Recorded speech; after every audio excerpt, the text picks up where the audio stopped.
Welcome back to your news bulletin. We start from China, where the number of deaths from the new coronavirus has risen to 722, passing the death toll from the SARS outbreak in 2003. China's National Health Commission says the number of confirmed infections in the country has risen to over 34,000. More in this report. The number of casualties is the highest recorded in a day, including the first US and Japanese citizens. In Japan, the health ministry says 3 more people have tested positive for coronavirus on a quarantined cruise ship anchored at Yokohama. It brings the country's total number of cases to 64. In the United States, hundreds of people evacuated from Wuhan have begun arriving at military bases across the country to begin a 2-week quarantine. In China, they're in mitigation stages, okay, that, we're really, they're really now beyond containment. The virus right now is not under control in China. In the United States, I think the multi-layer system that we've put out is still got us in a mode of containment. Despite President Trump's praise for China, Washington has once again expressed concern about how the outbreak is being managed. The World Health Organization says it cannot predict how long the coronavirus epidemic will last, and China should be vigilant. The WHO Beijing representative says the epidemic is far from over. This report has the latest in the fight against the disease. China has been wrestling with the coronavirus epidemic since December. The virus has already taken 722 lives in mainland China alone. It has passed the death toll from a similar epidemic in 2002, the SARS virus that struck from nowhere and quickly vanished again in China. The World Health Organization says older people and patients with an underlying or chronic condition are at a greater risk from the disease. We met the virus for the first time a month ago, and most unfortunate addition to the species on the planet. So our understanding is growing. Impossible to predict where it is going, but I can tell you at least where we are watching. We are seeing the positive signs in Hubei. On the other side of the world, British scientists are working to develop a vaccine against this novel form of coronavirus. They warn there is still a long way to go. So the earliest that we can do in terms of getting a vaccine globally available would probably be the beginning of next year. And that's faster than it's ever been done before. Now, we don't know how the epidemic is going to pan out. If the epidemic is gone and we don't need these vaccines, well, that's good news in terms of global health. An American has become the first non-Chinese victim of the new coronavirus, while a Japanese man has also died. His symptoms were consistent with the disease. Moving to the U.S., where President Donald Trump has dismissed 2 senior officials who testified against him at his impeachment trial. The fired officials are U.S. envoy to the EU Gordon Sondland and National Security Council member Alexander Vindman. During the impeachment hearing, Sondland admitted following the president's orders to press for a quid pro quo deal with Ukraine. He said Ukrainian President Volodymyr Zelensky's White House visit was conditional on the investigating former Vice President Joe Biden. Vindman testified he was concerned when hearing Trump's phone call with President Zelensky. Earlier, Trump called on Congress to expungn his impeachment for abuse of power after his acquittal in the Senate. Malaysian Prime Minister Mahathir Mohamad says the U.S. has legalized the Israeli occupation of Jerusalem with its Middle East peace plan. Speaking in Petaling Jaya, Mahathir said the Trump deal is unjust because it ignores the rights of oppressed Palestinians. Mahathir said the peace plan was done without consulting the Palestinian people, adding that it only supported Israeli forces. He said the scheme will bring more conflict to the region and antagonize billions of people around the world. The Prime Minister said the proposed deal hands the holy city of Jerusalem to Israel on a silver plate. President Trump's self-proclaimed deal of the century has faced a backlash from world leaders. Pakistan says it will continue extending diplomatic, political and moral support for Kashmiris. In a meeting with Azad Jammu and Kashmir's parliamentarians, Foreign Minister Shah Mahmood Qureshi said Kashmiri and Pakistani diaspora will continue to expose Indian atrocities. The Foreign Minister said discussion on Kashmir in UN Security Council is Islamabad's success. Foreign Office said Qureshi and parliamentarians discussed situation in Indian-occupied Kashmir and human rights violations in the valley. It said the lawmakers applauded Prime Minister Imran Khan's address to Legislative Assembly on 5th February. Moving on to the Democratic Republic of Congo, where 8 people have been killed in a series of attacks by rebels belonging to the Allied Democratic Forces. Police say 20 other civilians are missing after the attack in Magina area of Beni. Officials said they do not know if the missing people are dead, taken hostages, or if they fled the area. Last week, 24 people were killed in an ADF attack in North Kivu province. Over 300 civilians have died in rebel attacks since Congo's forces launched an offensive against armed groups in Beni last October. France says it has killed 30 militants in Mali. In a statement, the French military said militants were targeted in 3 different operations over the past 2 days. It said the operations targeted Al-Qaeda and ISIS-linked groups. In November last year, 13 French soldiers were killed in a helicopter crash during an operation in northern Mali. It was the heaviest single loss for the French military in nearly 40 years. France currently has more than 4,500 troops fighting insurgencies in the sparsely populated Sahel region. The area has repeatedly seen clashes between militants and local forces. France's President Emmanuel Macron has warned that European countries cannot remain spectators in any new arms race. Talking to military officers in Paris, Macron said the EU must play a direct role to stop nuclear proliferation. He said France has already reduced the number of its warheads to under 300. With the UK's official departure from the EU, France is now the only nuclear power in the bloc. A British woman who was a teenager ran away to join ISIS has lost a legal challenge she hoped would restore her UK citizenship. Britain's Special Immigration Appeals Commission has ruled Shamima Begum was not improperly deprived of her nationality. This means she cannot return to London. Former Home Secretary Sajid Javid revoked her citizenship on national security grounds, but she challenged the decision.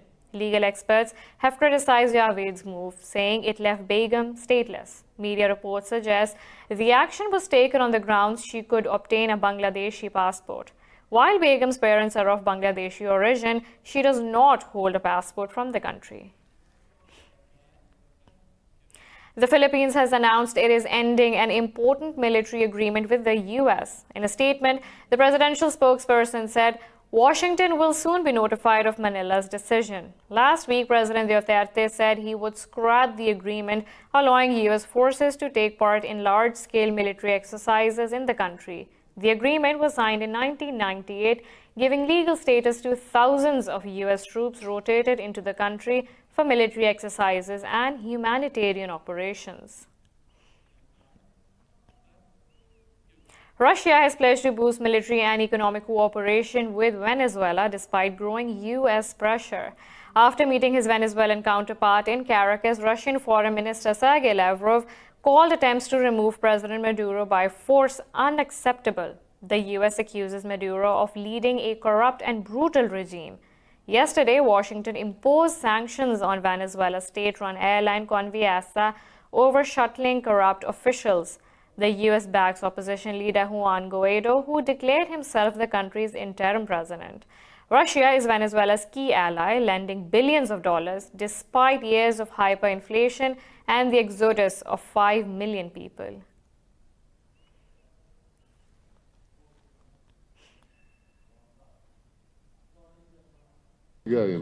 We wholeheartedly condemn blackmail, sanctions, and other measures that go against the Charter of the United Nations, and this includes military intervention in sovereign nations. In Sochi, Russia's President Vladimir Putin has met with Belarus counterpart Alexander Lukashenko amid oil row between the two countries. The row, which is in its second month, has forced Minsk to look for crude from as far afield as the U.S. More in this report. Belarus is a major export route for Moscow's oil and gas to Europe. Putin wants to keep Minsk in his orbit, and Lukashenko was for years getting cheap resources and loans in exchange. For Moscow, supporting Minsk costs a couple of $1 billion per year, so it has started to gradually change the way it taxes its oil industry. The changes, in turn, are hurting the Belarus budget. With Belarus presidential elections approaching this year, Lukashenko refused to sign a new oil deal with Russia. From January 1st, Moscow has almost completely halted oil supplies to Minsk. Oil exports to Europe have so far been stable. In Kazakhstan, 8 people have been killed and dozens injured during clashes involving hundreds of villages in the southern Jambel region. In a statement, President Kassym-Jomart Tokayev said the situation is now under control. The Interior Ministry said nearly 30 houses and a number of vehicles were damaged during the clashes. It said police have detained 47 suspects in connection with the killings. Ministry officials said the fighting occurred in several settlements in the Kordai district of Jambel. They said it is unclear what started the fighting. The conflict is widely believed to have pitted majority Kazakhs against minority Dungans.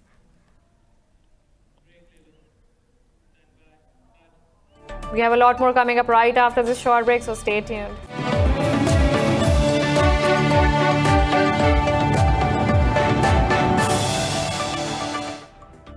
Welcome back to your news bulletin. In Australia, severe weather warnings have been issued as floods are expected to hit the country's coastal areas of New South Wales.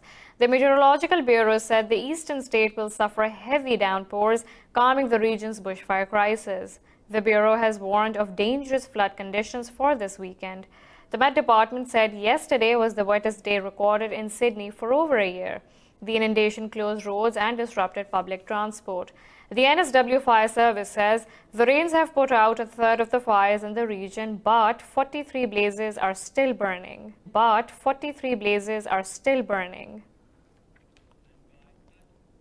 Scientists are saying record high temperatures set off by global warming are causing the Antarctic ice cap to melt. They say increased temperatures are destroying glaciers and raising sea levels. This report describes how. Antarctica's hottest day has just been recorded, a high of 18 degrees Celsius. The reading was taken by the Argentine research base Esperanza and is the hottest since 2015. The temperature was recorded on the Antarctic Peninsula at the continent's northwest tip. The UN World Meteorological Organization spokeswoman Claire Newless says the temperature surge is not a figure associated with Antarctica, even in summertime. What we know is of great concern. The Antarctic Peninsula, so where we saw this temperature record yesterday, it's the northwest tip near South America. It's among the fastest warming regions of the planet. We hear a lot about the Arctic, but this particular part of the Antarctic Peninsula is warming very quickly. The effects of the warming can already be seen in this loneliest of landmasses. There's quite a lot of conversation on Twitter at the moment with satellite images showing cracks in the Pine Island Glacier in Antarctica. They've been growing rapidly over the past few days. The European Union has a satellite called Sentinel that's been measuring and monitoring these. The World Meteorological Organization says 87% of glaciers along the west coast of the Antarctic Peninsula have retreated in the last 50 years. Thus, this trend is unlikely to end soon. In London, the wildlife and culture of Indonesia is a big feature at Kew Gardens' 25th annual Orchid Festival, which has just opened. An archipelago of 17,000 islands, Indonesia's flora and fauna are seen as diverse as its landscape. This report has some stunning flower arrangements. Cascading flower displays, a central glasshouse pond, and an erupting orchid volcano have transformed the Royal Botanic Gardens at Kew into a dreamland. The sun has turned this part of London into a paradise, all for this year's Kew Orchid Festival. Visitors are charmed by a display of 5,000 orchids and hundreds of tropical plants. I think it's really nice, it's really pretty. It's nice that they're representing different countries and they're showing like biodiversity. I think it's really important because so much like climate change, deforestation, so it's good to see some effort to conserve wildlife. It's stunning. I come every year. I come for two reasons. I come to see the English spring flowers, the snowdrops, the crocuses.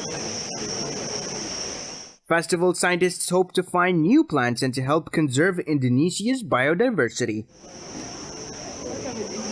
So the Orchid Festival is in its 25th year at Kew, and the theme this year is Indonesia.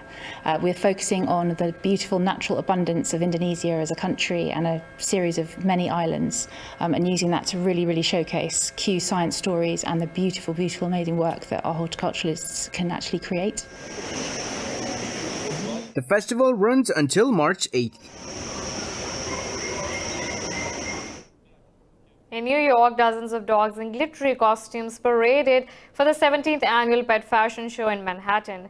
The show is the world's largest canine couture that works for animal rescue benefit. More in this report.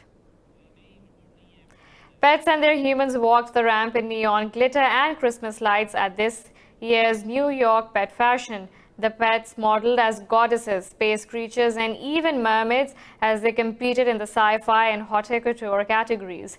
Many caniners walked, others arrived in toy cars, while some were carried Cleopatra style by burly men in loincloths.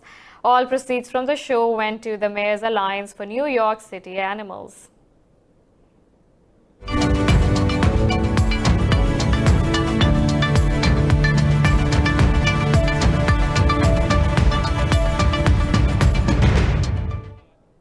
We begin the business news with Britain's Foreign Secretary Dominic Raab, who says the UK is looking for an ambitious trade deal with Japan after Brexit. Raab met his Japanese counterpart Tokimitsu Motegi in Tokyo during his first overseas trip following Britain's departure from the EU. Raab said London and Tokyo want new bilateral arrangements similar to the EU-Japan Economic Partnership Agreement.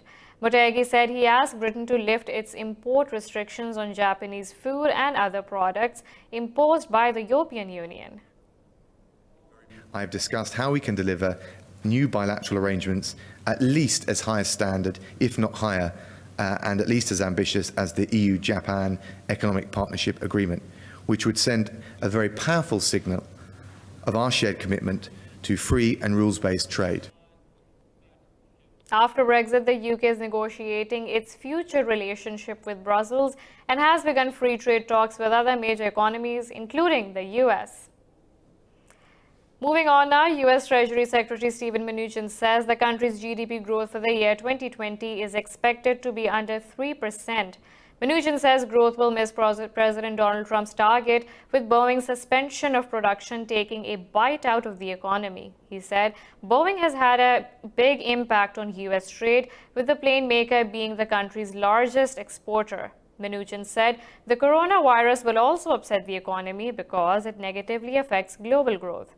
The US economy grew by 2% in 2019, its slowest expansion in 3 years. France has fined Apple for deliberately slowing down older iPhone models without making it clear to consumers. France's competition and fraud watchdog has imposed a fine of $27 million on the telecom giant.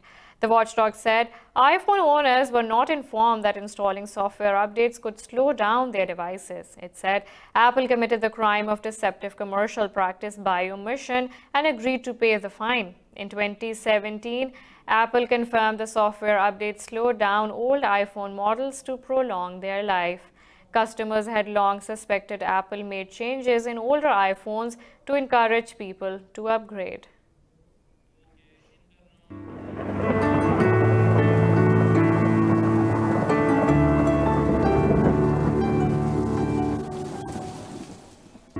Now let's look at the weather from around the globe.